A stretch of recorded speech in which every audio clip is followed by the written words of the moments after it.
Welcome back to another episode of the Masculine Rebirth channel. So today I want to talk about, I don't know why I did that,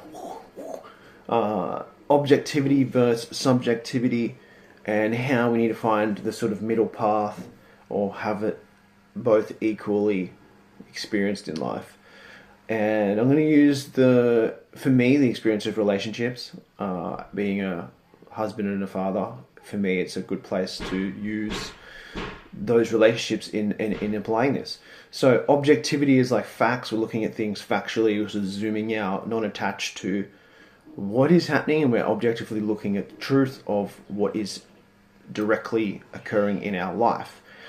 And then when we're experiencing things subjectively, it's our own personal opinion, personal feeling, personal interpretation, our meaning making of what's occurring.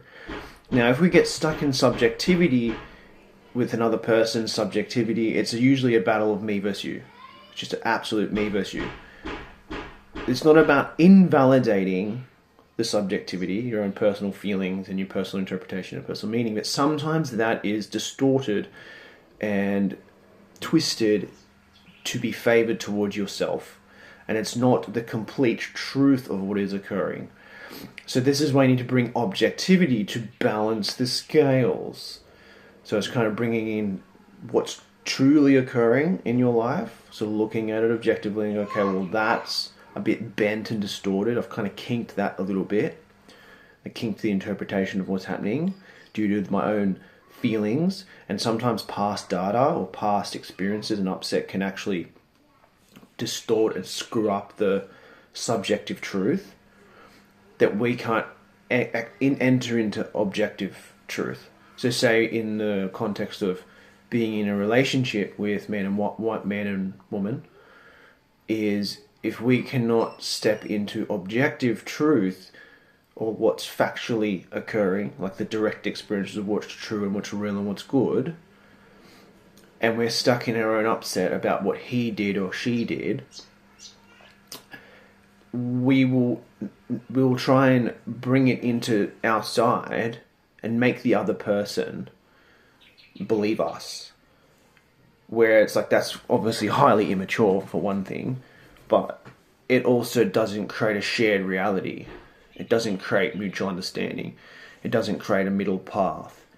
So what's worked for me is using objectivity and still having my subjective truth, but really being honest and direct and trying to cut through all the bullshit to see what is truly my subjective truth that's also honouring of the other person's.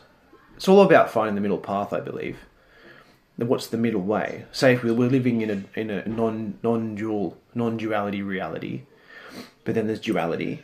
So it's sort of this contradiction of like non-duality, duality, or nirvana and samsara. It's just kind of like it's both happening at the same time, and one or the other isn't right or wrong.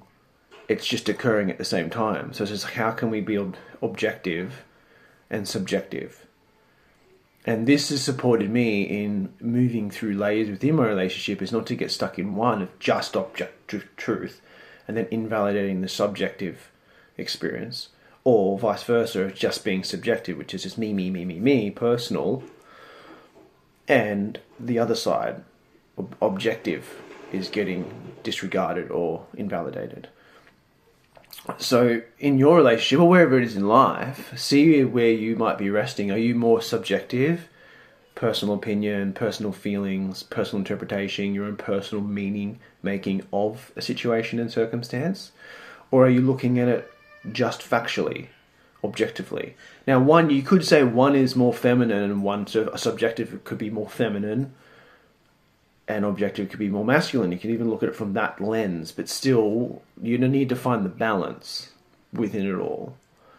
You need to find the harmony, the 0 point, so that you can move through and enter into some breakthrough or freedom or liberation in the circumstances and situation that you're in.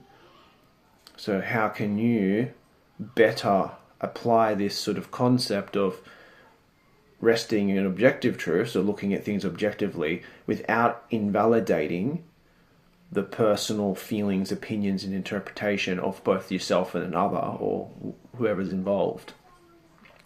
And then bring that into a shared reality. Find the solution, find the answers, because the answers are always in the center point, in non-duality. That's where I believe, is that's where we find the best case solution for the circumstances and situation that we're in.